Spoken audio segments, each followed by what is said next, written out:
everybody.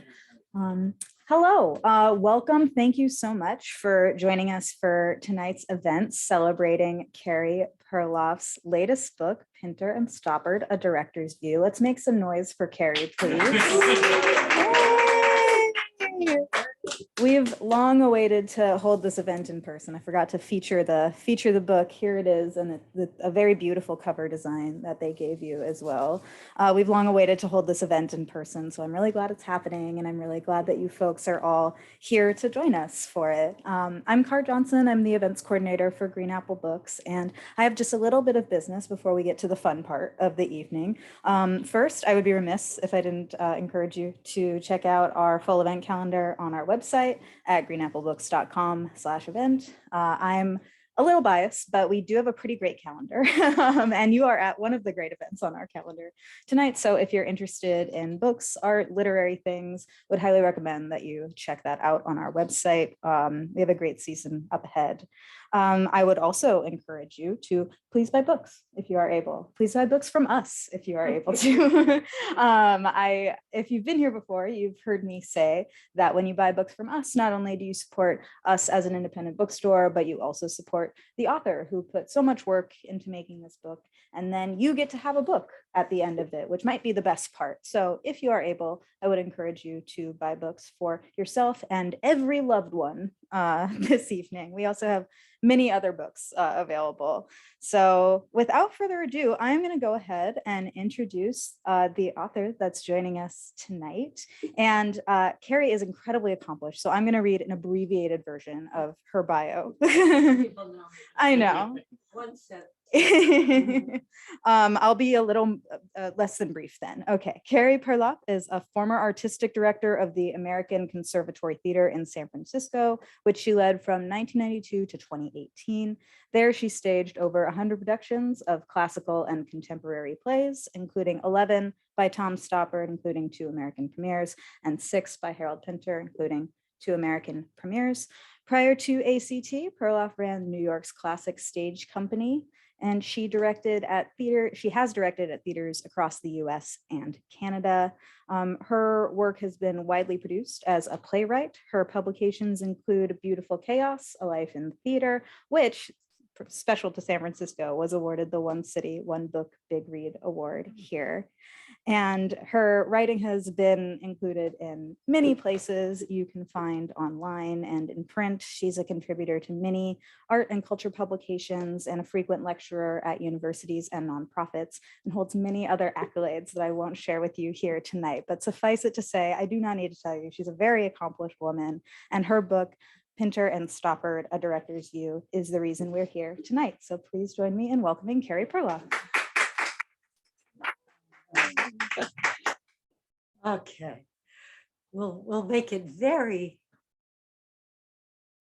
I was going to say short and sweet, but then it wouldn't be Stoppard because he's the maximalist and Pinter is the minimalist. So thank you, Car. This book started, you may know, or you may not know, the day of the lockdown, strangely enough. And so I thought I would just read you the very beginning of it because it's how it ended up in my hands tonight, which the first chapter is, the introduction is called The Case for a Shared View of Pinter and Stoppard's Work. And it starts on the morning of March 16th, remember that, 2020? As the effects of the COVID-19 pandemic were beginning to be felt across the world, we were ordered to shelter in place in San Francisco. An uncanny feeling of dread had already begun to spread through the city. Looking out my window, everything appeared normal. The skies were blue, cyclists were hurtling through Golden Gate Park en route to the ocean, newspapers were being delivered, but the air was infected. Danger seemed to be lurking everywhere, even if we could not see it or put our finger on it. A kind of heightened silence and inchoate dread, a palpable menace, pervaded the collective psyche. I began thinking about Harold Pinter, which I often do in times of crisis, and Anthony and I often spend many moments in our lives sitting, pulling Pinter plays off the shelf and reading them out loud in times of disaster. So that was the night where we started to read The Homecoming out loud and thought, there's something that feels eerily familiar and particular about this. And so the next day, hi, come on in.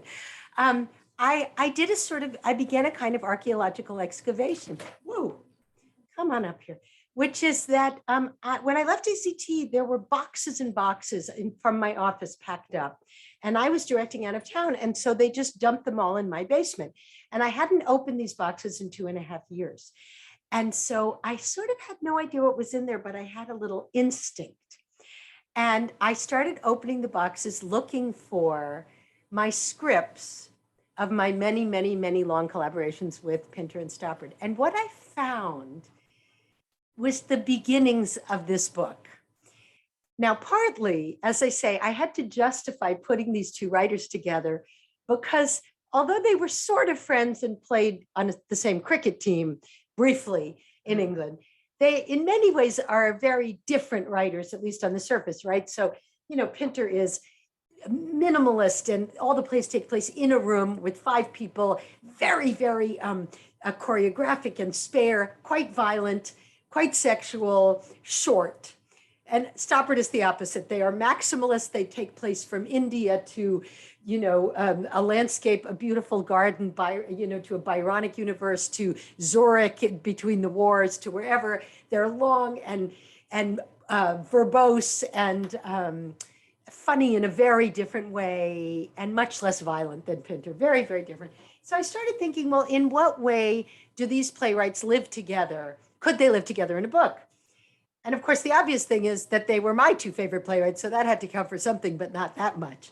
But I did start to think, well, these are the 2 writers that have shaped my theatrical life. So I met Pinter when I was 25 and I was 26, and I was running a theater in New York. And I just had a baby, and he came and rehearsed a play with us. And our daughter was 10 days old, I think. And at one moment he used her as a prop in the play. And so that was a very seminal moment in my life. And being in the room with Pinter taught me everything I needed to know about kind of how to approach the plays. I met Stoppard the year after I came to San Francisco when I was doing Arcadia, which I really wanted to bring to San Francisco. And then we couldn't get the rights because Lincoln Center had it, and that made me furious. And so I wrote a letter to him and said that I was married to a Brit and I would get the jokes.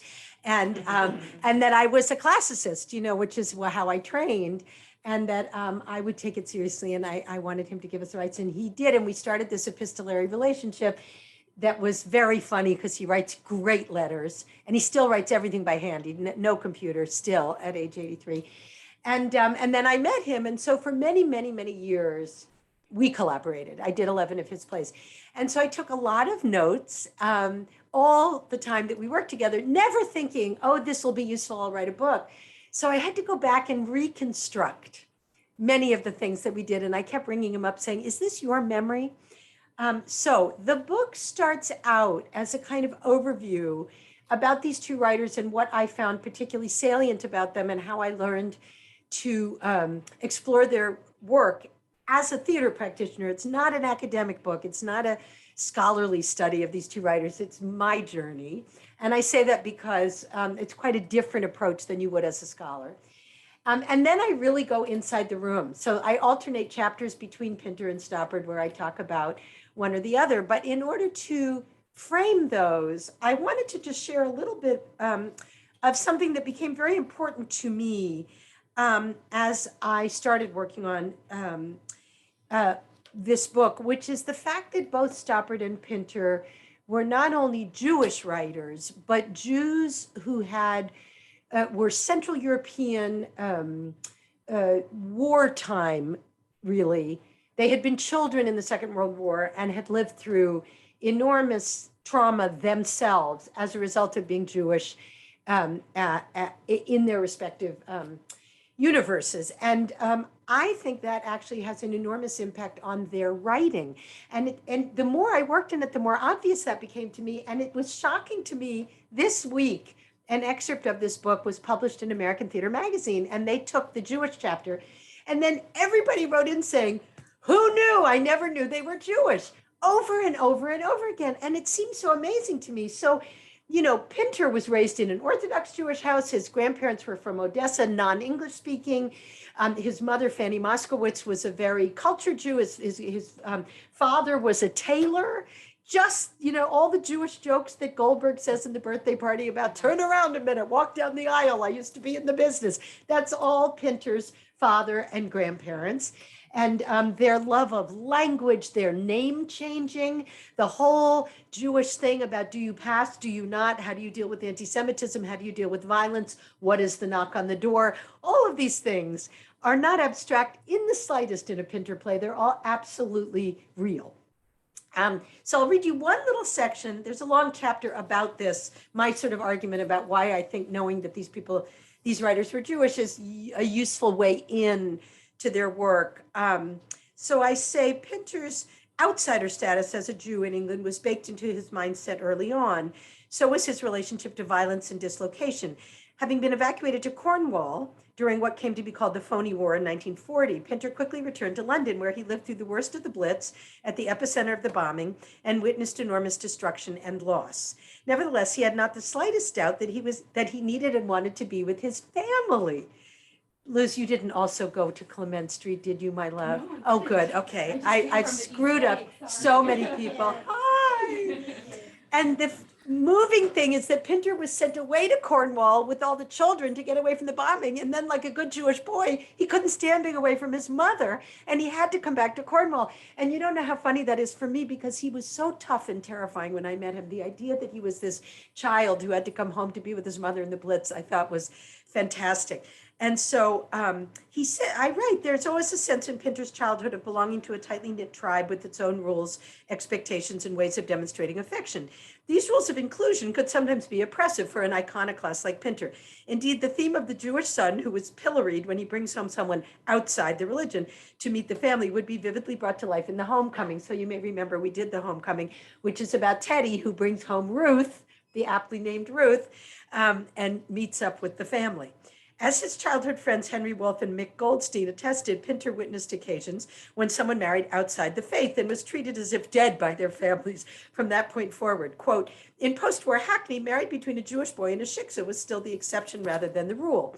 A fact that Pinter discovered when he brought home his Irish Catholic girlfriend, the actress Pauline Flanagan, home to meet his parents. To their relief, he did not marry her, although he did marry Vivian Merchant on Yom Kippur. Not so good. Okay, so, hi, come on in. Come on up. Hi. So anyway, but this sense of family, of the nuclear family, of the tribe, of what it meant to him to be part of a family, a very particular kind of Jewish family, I think is very real. And the other thing is this interesting question about identity, right? What's your name? Do you hide your name? Who are you? And that comes up in his plays over and over again, like Davies in The Caretaker, right? A man robbed of his name and identity and desperate to find his way to get to Sidcup to get his papers. One realizes how deeply the fear of non-belonging had permeated Pinter's consciousness, a non-belonging he shared with his beloved Kafka.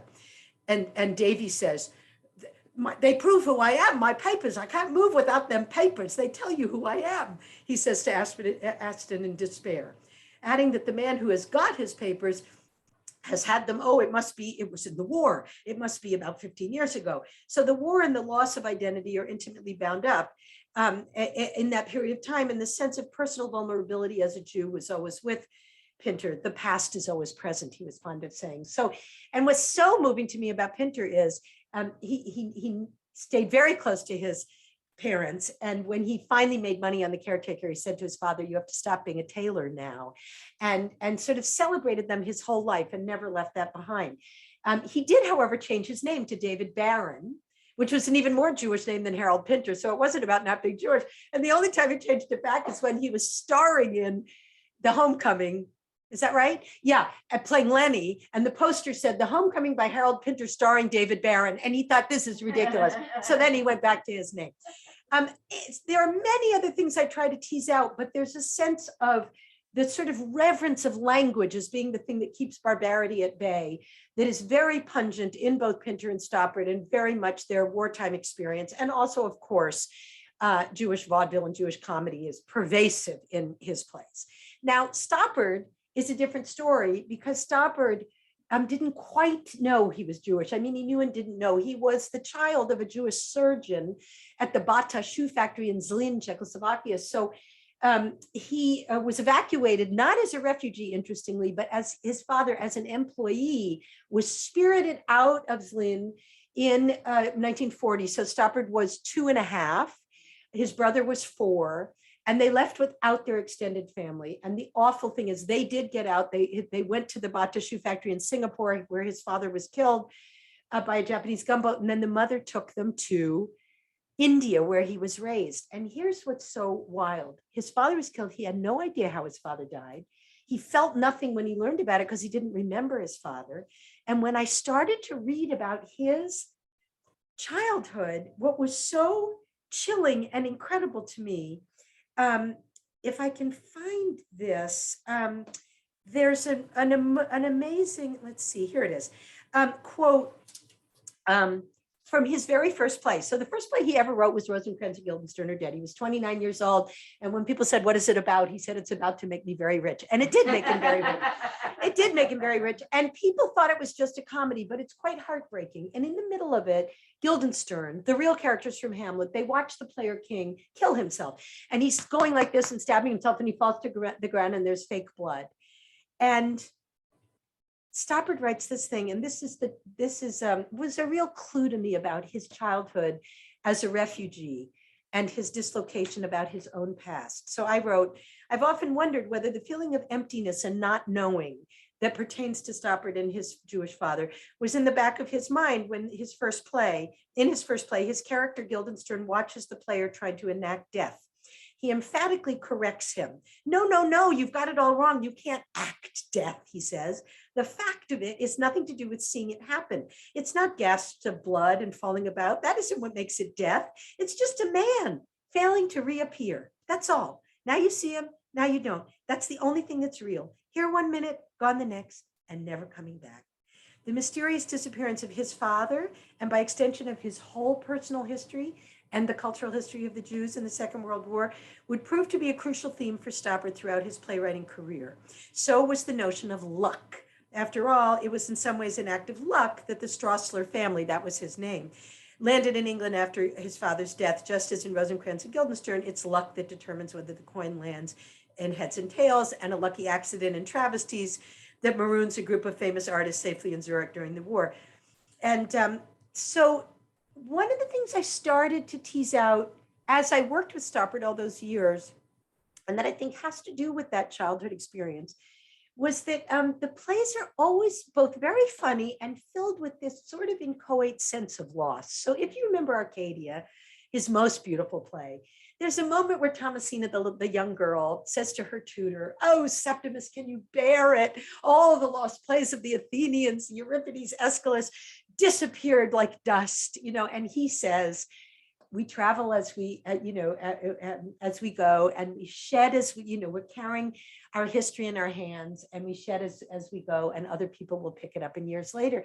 And you got this sense all the time for Stoppard that there was a lost culture that he only vaguely knew about, and that he wasn't even sure he was part of.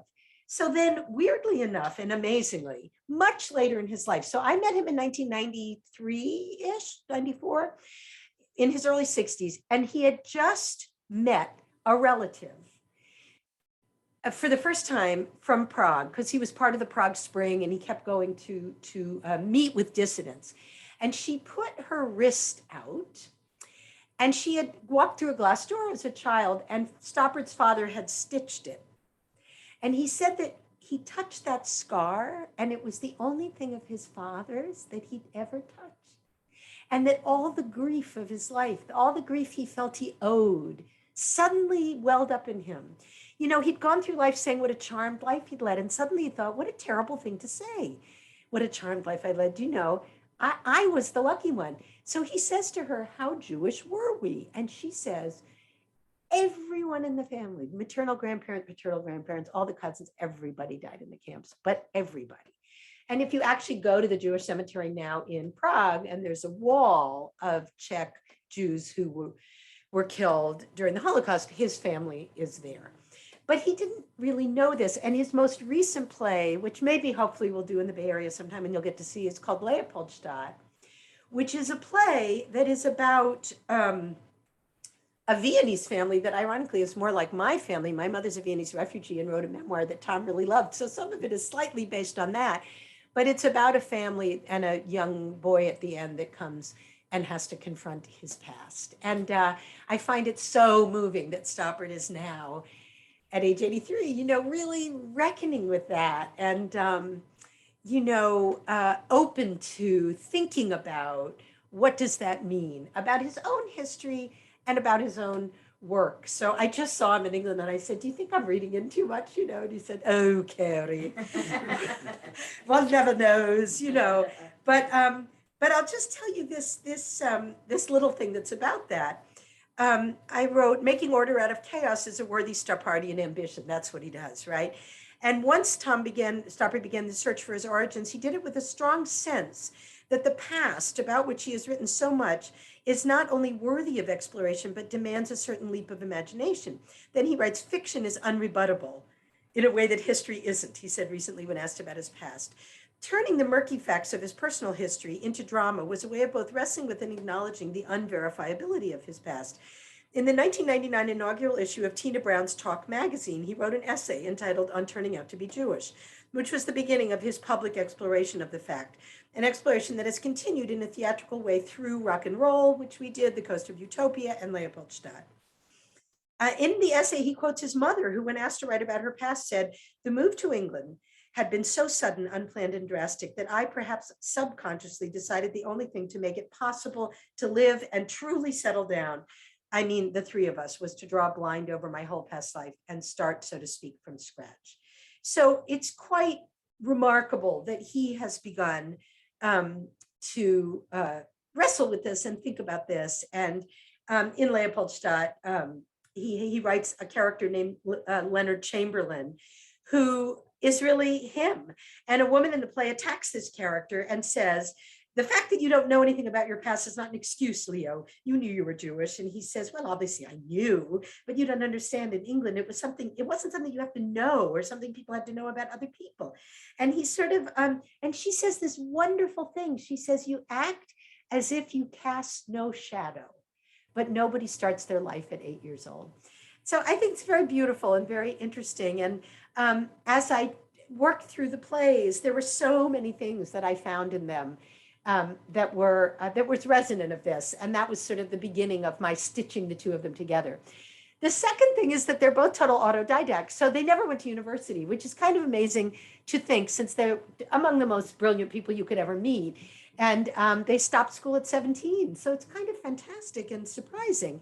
And they were highly self-educated, which I loved, and self-taught about the theater. Now, Pinter was an actor, a fantastic actor, and a director. So when he started writing plays, he knew exactly what worked on stage. Stoppard was not. His only theater experience is that he claimed to write drama reviews in Bristol because he wanted to get free tickets to go see Peter O'Toole, who was the lead actor at the Bristol Old Vic. He didn't know anything about theater. He just made it up hilariously. And that's when he wrote plays. He wrote a play, called The Real Inspector Hound, which is about a critic who is implicated in the murder that's on stage. So he was always very sort of fascinated by theater, but he always says that he came into it completely through the back door.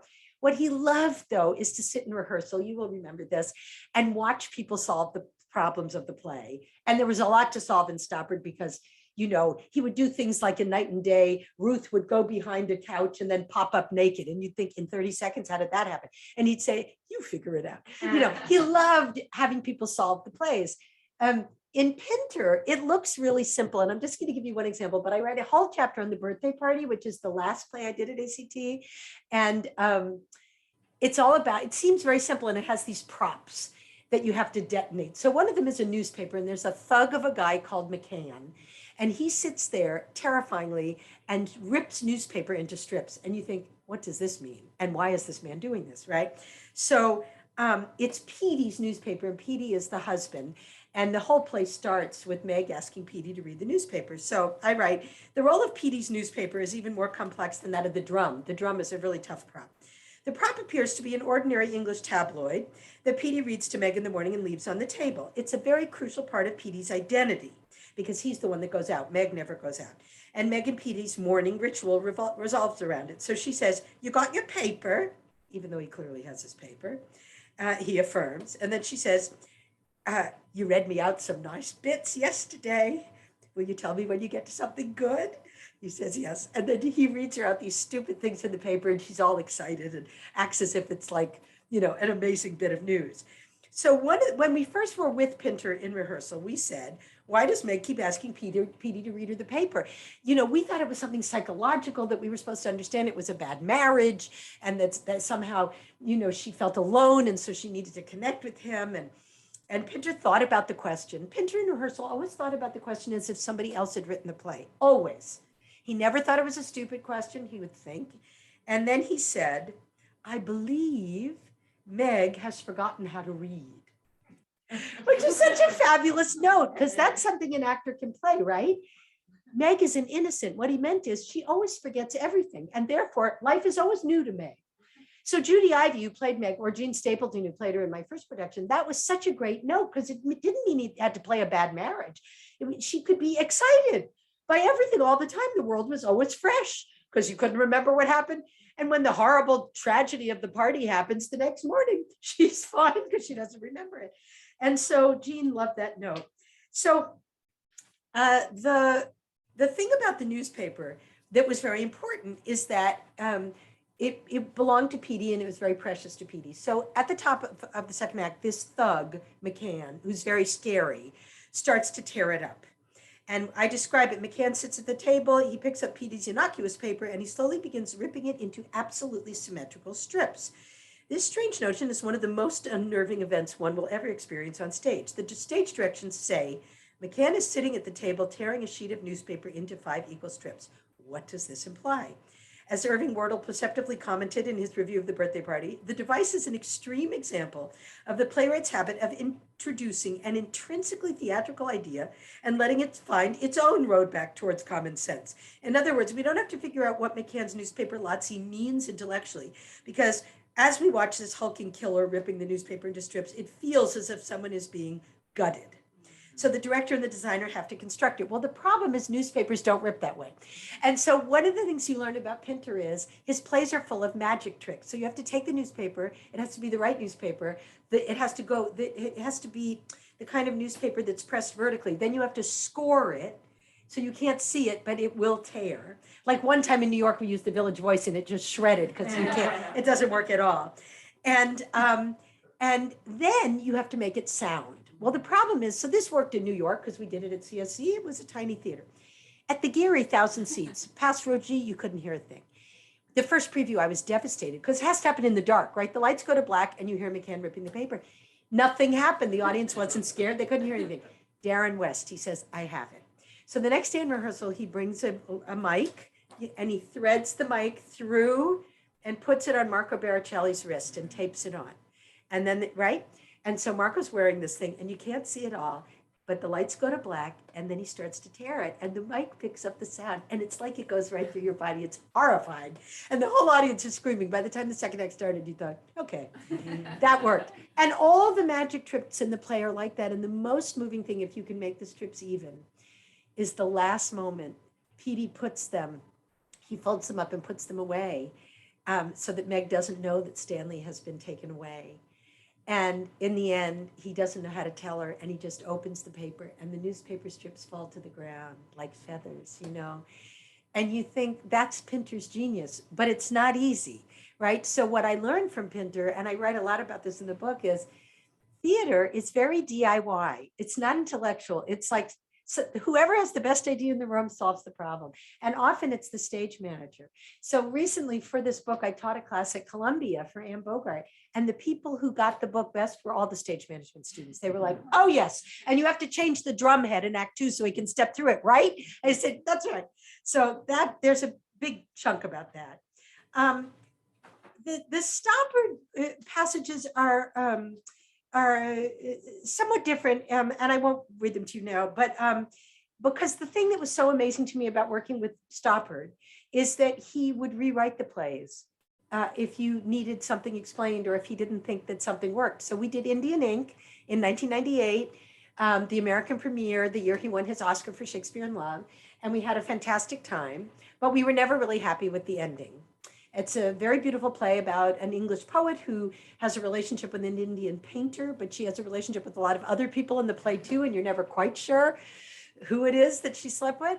And the play ended on a political note, but it didn't really resolve the relationship with the painter, and we were not so happy. 20 years later, we did it again. We did it in New York, and then we brought it to ACT, and he reworked it. And he just decided that he got it, and he figured out how to restructure it, and he kind of redid the ending, which allowed us to restage it and sort of reimagine it. And it was so moving because it kind of finished something that I think was very delicately set up in the play, but that wasn't entirely finished. The other thing I want to say about the rehearsal process with Stoppard is that he never gave actors line readings or notes or whatever, but he could hear the music of the play in his head. And he sometimes had to really sit on his hands because he sort of knew how he wanted it to sound. And there are actors who were just determined it wasn't going to sound that way. And you have to know that American actors are very psychological and they want things to be explained psychologically. And Stoppard feels that the text will tell you that, and that in fact, less is more. And here is an example. So there's a tiny little love scene in Indian Ink where two people are sitting on stools like this.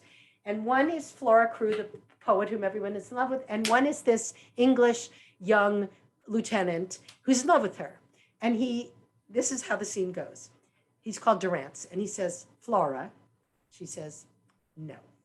He says, would you marry me? She says, no. He says, would you think about it? She says, no, thank you. He says, love at first sight, you see, forgive me. And she says, oh, David. He says, knees together. And she says, afraid so. So it's just like this perfect little scene. It's totally humiliating. He's dying to be with her, and she has to say, right? So Tom said it has to be played straight through like that. There are no pauses marked. And he and Pinter were both, the Pinter pause, very famous. No pauses were none intended. And the point is, if you pause, the air goes out of the scene because then he can emote and she can be humiliated and he can try again like that. Well, the actor playing Durrance thought he knew much better than the playwright. And he played it like this, Flora. And the actor said, no, long pause. Would you marry me? It was like this. Well, Tom was losing his mind and he stood in the back of the Geary where he always chain smoked, going like this, between every scene, between every line, just hoping that this guy would read it the way it was written. So, even if you're a great playwright, sometimes that doesn't actually happen. Yeah. There's a chapter about 9/11, which I wrote because this is the day after 9/11, we did a Pinter premiere, which was called Celebration, starring the great Gregory Wallace as the waiter and our core company in the play. And Peter Riegert played the kind of creep Lambert. And we did it in rep with his play, The Room. And of course, 9/11 being the disaster that it was, we thought maybe we shouldn't even do a play. Why are we doing a play? It's, a time of terror and horror, and maybe we should call it off. And because these were also plays about terror. And The Room, his first play, is about this woman who has a hulky, creepy, scary husband, played by Marco, who never speaks to her and then goes out and comes back and does a terrible thing to a Black man living in the basement, played by our wonderful Stephen Anthony Jones. And it was always considered this very abstract play. And then comes 9/11 and the knock on the door, and everybody jumps because they know there's real terror and nothing is abstract. So we decided we'd go ahead and do the play, and we did it on September 12th. And it was one of the most amazing experiences I've ever had because the Geary was packed. And we did The Room first and nobody breathed. And I thought this was a terrible idea. It's a really dark play. It's really upsetting. They're going to hate it. And, so we kind of looked around and thought, what are we doing? And then we took an intermission. And then I'll just read you what happened. I wrote, it's difficult to describe what it was like to put these two plays on stage at the Geary 2 nights after the events of 9/11, and how terrifying that first play was. The audience was strangely quiet for the entirety of The Room that night. They seemed frightened and fascinated in equal measure. At intermission, I couldn't tell if this whole evening had been a good idea or a misguided one. Then came celebration. The sound that erupted within the first few lines was unlike anything I can remember in the theater. As Peter Riegert later commented, they made a noise of laughter as if they were breathing for the first time. Clearly, the audience needed a release, something guttural and explosive. Remember that we were in San Francisco, where the lies and cliches of President George W. Bush felt like a particular assault. Suddenly, the country was full of jingoism and calls for revenge, a force majeure, exactly as Pinter had described it. With Lambert and Matt in charge, celebration seemed to say it was no wonder that the world had no moral compass. The audience laughed in horror at the barbarians occupying the fanciest booth at the fanciest restaurant in town. They recognized them immediately. And we wanted Pinter to come, and Pinter wrote me this beautiful letter, which it turned out I couldn't quote. I could only quote 3 lines because the Pinter estate won't let you. I hope someday they publish the letters, but he wrote this letter about why it would be hypocritical for him to come to America after 9/11, which I thought was incredibly beautiful and honest. And I quote a little bit of it, but I couldn't do the whole thing. So that was the journey of 9/11. And then I also then talked about the plays always come at, they always came at cataclysms. And another cataclysm was 2008 when, the bottom dropped out of the economy. And I thought it was my fault, and we lost a lot of money and we lost a lot of subscribers, and it was really disheartening. And we were doing Tom Stoppard's Rock and Roll. And that was a play that Anthony had to explain to me because he knew Eastern European history much better than I did. It was a play about Dubček and Husek and, the Cold War and the Prague Spring, and particularly about a Jewish guy named Jan who was, in Britain during the war, and then and loved it, and then did what Tom Stoppard didn't do, which is go back to Prague after the war. And he's arrested and he goes through terrible things, as many artists did. And there's a very weird scene in the play when he finally comes back at the end and he hands the English professor his Stasi file, the file that was collected on this English academic during the war. And it's the weirdest scene. Jack Willis played the professor. Mano Felciano played the young guy. And we couldn't make the scene make sense because it seemed like such a generous thing to do, right? That he brought the file back to the man who had sort of saved him during the war and said, you can tear it up now and no one will know. But Max's response in the play is deeply hostile and ungrateful. And I kept writing Tom saying, I don't get it. Well, Trevor Nunn had the same problem. So at least I didn't feel like an idiot because Trevor Nunn couldn't do it either. And he did it at the National Theater. So Tom, not knowing how to email, sent many things that look like this. So he wrote handwritten faxes with his Waterman fountain pen and then sent them through the fax machine. So I had this 14-page fax that just kept coming through the machine, right, with his explanation. And he would write something and then I would answer it back. It happened, it was on Anthony's birthday, and I was reading these things in the basement of Macy's men's department while I was trying to buy him a shirt for his birthday. So then Tom sent more faxes apologizing to Anthony that he'd ruined his birthday because he never got a present. Anyway, I have to just read you the little bit of this fax because I was so moved that he even tried to explain it to me, right? So he says to me, this is number 10 of 15 faxes. Of course, Carey, he says, Max now ought to say, interrupting after the phrase, make myself indisposable. Aha, so that's what you were,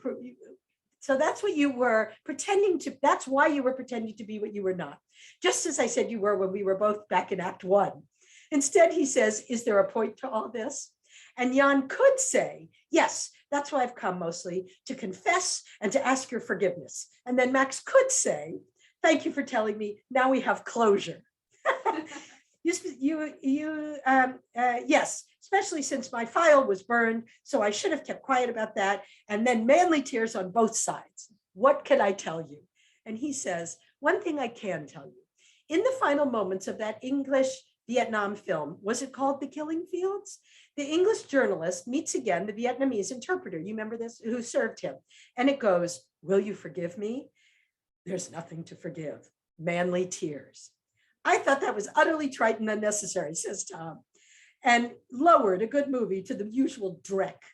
Years later, David Putnam, or maybe the director, I forget who, told me that the scene was a reshoot, added later in response to previews. I'd rather slash my wrists. Anyway, he says, and then this is how he ends. I do find it difficult to explain Max, but not difficult to write him. Why is he still being cynical, unkind on what did you do with yours? Max is not nice. In fact, he's damaged in some way out of any niceness. Unharmed, sweet 16, he says, from childhood, I guess, damaged from childhood, from the beginning. And the God that failed has somehow left him knotted up, I suppose. I hate trying to explain these things. And it's all covered in smudges because you can tell he was just incredibly frustrated. But the note was so brilliant because all he really had to say is, it's not logical. It doesn't make any sense on the surface. You see, Stoppard's work is so dense on the surface that you have to spend 2 weeks doing table work just to understand it semantically. What I learned was there is a semantic surface and you better get it right. But underneath it all, because Stoppard is a very shy man and says confession is an act of violence, and he really believes that. And he never expected anyone to feel sorry for him because he was an immigrant or to look after him or to sympathize with him when he broke up with his many, many, many women. Underneath it, there's a lot of pain in his plays, and you have to find that. As soon as I knew Max was damaged from childhood, it didn't have to be logical. It was somebody covering their own wound. And that's something Jack Willis could play. So I always thought about that, and I so appreciated that of Tom. I'll just finish with, how I ended it, because I wrote the book quite quickly, but I thought it was during COVID, and I thought, maybe it's the end of the theater and we'll never do these plays again. And I also knew that, particularly with Stoppard, these are plays that take enormous resources and training. Trained actors, big budgets, they're big cast plays, they're often 3 hours long. Pinter's plays are not big, but they require enormous skill to do. And I thought, and these are two old white men, and I just thought maybe these plays are going to disappear. And I've written a book about something that is in fact a piece of archaeology. Who knows? But I didn't want to end the play elegiacally, and I wrote the play because I love these plays so deeply in my heart, and I hope in 1,000 years they'll be being done. So here's what happened as I was writing the end of the book. As I was completing the book, musing from the isolation of my pandemic lockdown right across the park about what significance these plays might have in our post-COVID theatrical lives, I chanced to hear a comment by a noted Indian professor and director, Abhishek Mujumdar, who's somebody I've admired for many years. And he was on this amazing series that Frank Hensher did through CUNY called Theater in the Time of Corona, which was interviews with people all over the world. He confided to Frank Hensher in a recorded interview that, quote, "I don't think I would have survived the deaths in India during the pandemic if I hadn't simultaneously been reading Tom Stoppard's The Coast of Utopia." Mujumdar went on to explain that surrounded by anxiety, disease, and governmental abdication throughout India, he had found deep comfort in the aesthetic and humanist arguments of literary critic Belinsky. Belinsky's one of Stoppard's finest creations. He's a literary critic. And he says, "I'm losing my health.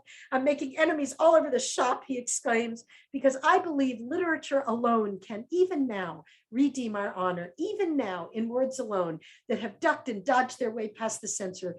Literature can become, at which point he runs out of breath and self-confidence for a moment before resuming.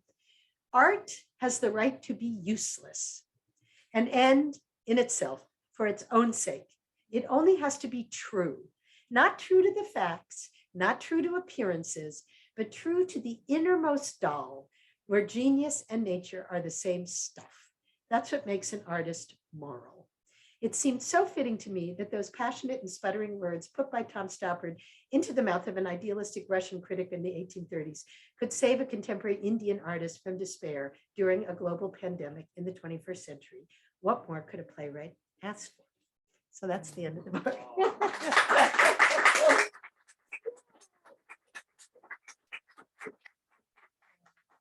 You would like to know before we stop? Yeah. It's what you said about theater being DIY is fascinating. I read in Much to Go that Pinter specifically wrote No Man's Land for Richardson and Gielgud. That's right. And recently they did a National Theater Uh-huh. and I didn't think they were nearly as good. You're So right. they're phenomenal actors.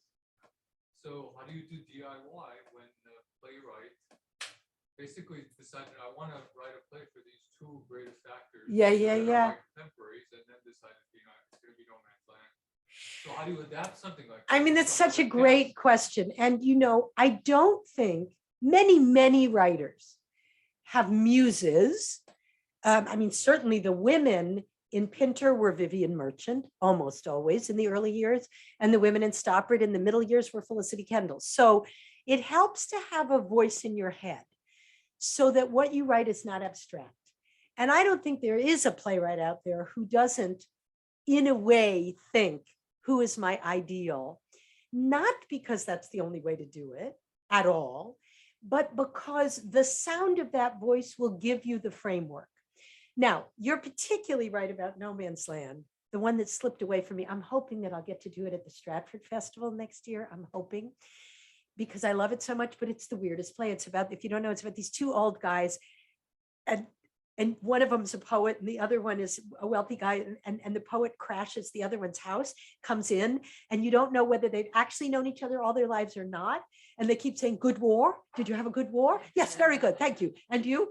And it's just the most disturbing play. And it has my favorite line in Pinter, which is, all that we have left is the English language. Can it be salvaged? That is the question.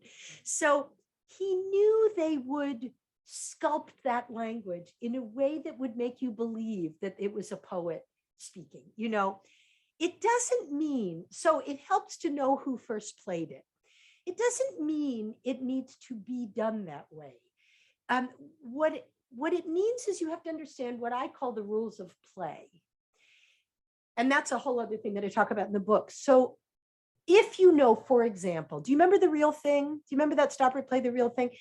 So the woman was Felicity Kendall. When it was done here on Broadway in a production I thought was totally misguided, it was Glenn Close. Now, you can't think of a more different actress, right? So there's Glenn Close emoting and crying and being bitter and whatever. Felicity Kendall is a spitfire. She is sexy and tough and keeps the mask on. So even when Henry was breaking her heart, she kind of fought her way through it. It made the play really heartbreaking at the end. But knowing it was Felicity Kendall, when I did it here with Renee Augustin, I remember saying to Renee, you have to hold on. Even when you think this man is breaking your heart or vice versa, you have to keep the mask up. That's what gives the play its tension. And knowing it was Felicity Kendall and her she was hilarious, the comedy helped. What I did learn was, again, rules of play, particularly in Pinter, is that, but it's true in Stoppard, they were cricket players. They both love games. Again, I don't know why the English are like this. Anthony could tell you. The English love all kinds of games, board games, chess games, checkers, but they also love Blind Man's Buff, which is in the birthday party, charades, huge, and sports that are incomprehensible to the rest of us, like cricket. So it means every single person in the play has to be a lead actor, because you never know who's going to be up to bat. That I really learned. Like, you cannot cast Petey in the birthday party in a small role because he's an old man and it's only a small, you know what I mean? Because in the end, he's the guy who stands up and looks at Stanley and says, Stan, don't let them tell you what to do, which is the most important line in the play. So it has to be somebody who can hit it at that moment in the game, do you know? So the casting thing, I write a lot about casting, and it is really important. It's like a jazz thing, and everybody has to carry the music. Nobody can sit back. That's what's fun. One quick follow-up. Yeah. Did you see The Habit of Art? No. So this is it's the Auden play with Benjamin Britten. Right, I And read it's a about play it. within a play. So what we loved about it is the fact that you get to see the cast making up the play, essentially. Yeah. And And that's another game. yeah, So another yeah. thing I talked about, which allows you, when you understand, I think the English are have a very different relationship to language, because it isn't a confessional culture. In fact, the opposite, right? Personal space is very important. Looking away is very important. I remember when Anthony came to America and on the bus, it said, have a nice day. He thought that was like the weirdest, most deranged thing, because the English just would never say that to anybody. And so their acting style is quite different, which doesn't mean it's not very psychologically rich, but it's more protective. And so again, this thing about making up a play, games help protect you because games have rules. So in the real thing, you see a scene, which is a man is building a house of cards. A woman comes in and slams the doors. The house of cards falls down, and you think, "Oh my God, it's the end of that marriage." And they talk about adultery. And then the second scene, you realize that was a play within a play, and they were just making up the play. And that was really the playwright, watching his own play. So that's another thing that's really fun about both of them, and that I do think they have in common, is they're very meta-theatrical. So you get to see the play getting made up as the play goes on, which is why it's fun for an audience, because you have to play. You really have to get in there, and you don't have to understand everything. I always say to people, it's okay about Pinter. You don't have to, or Stoppard, you don't have to get it all. You just have to, you have to be willing to play and watch what the game is. Like in The Invention of Love, old houseman and young houseman meet each other. And he says to his younger self, "I'd like to sit down. I'm not as young as I once was." But then neither are you, and you realize, oh, that's the game. He's talking to his younger self. So they're really fun plays to do for that reason. Sure. Yeah. I think I've read recently, reading about Leopoldstadt. Yes. Is coming from. Yeah. That may well be his most overtly Jewish work. Yes, very much. Is that the case? Absolutely. As I said. And what do you make of that at this stage in his life?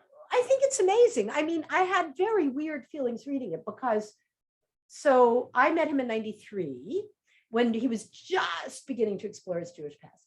And then my mother, who's a literary critic and a refugee, wrote this amazing memoir called The Vienna Paradox. And Tom loved it and started to ask a lot of questions of my mother. And then when I left ACT in 2018, and he came to, as a surprise, to do the gala, he then drove down the coast and went to meet with my mother and asked her a lot of questions about Vienna. And the strange thing about Leopoldstadt, I'm not saying it is her family, but it's a Viennese family. So he doesn't write about his Czech family, and I think that would be too close to home. I long for the play about his mother, because that's the heartbreak, right? That is the heartbreak. I mean, her life was so terrible and so terrifying. And then she married a really anti-Semitic, homophobic man who wanted Tom Stoppard to give up using his last name. And Tom said, "Sorry, it's a little late," and wouldn't let the mother ever speak Czech or say she was Jewish. So he should write that play, but he didn't. So Leopoldstadt is set in a big Viennese family. And the beginning, there's a lot of exposition and it's a bit difficult to follow, but the end is extraordinary. It's worth seeing the whole play for the end, because in the end, he writes about his own myopia. And you know what, Steve? He actually dares to write it. He writes about the fact that he was blind to his own history, that he thought it was kind of exotic to think he was Czech without ever looking into it, that he survived on the backs of everyone else who was gassed, and that he doesn't really know what to make of it. And he puts that into the mouth of this young man. I hope they're bringing the London production, and Anthony and I saw it in London, and what it bothered us is that the guy who was cast in the Stoppard role was this kind of blonde PG Woodhouse actor who I thought was too callous and unfeeling. Tom would never have behaved that way, I don't think. But it's very moving. And I think it's a reckoning for him. When I just saw him, I said to him, "How do your kids feel now?" Because Eddie, his son, was in Leopoldstadt.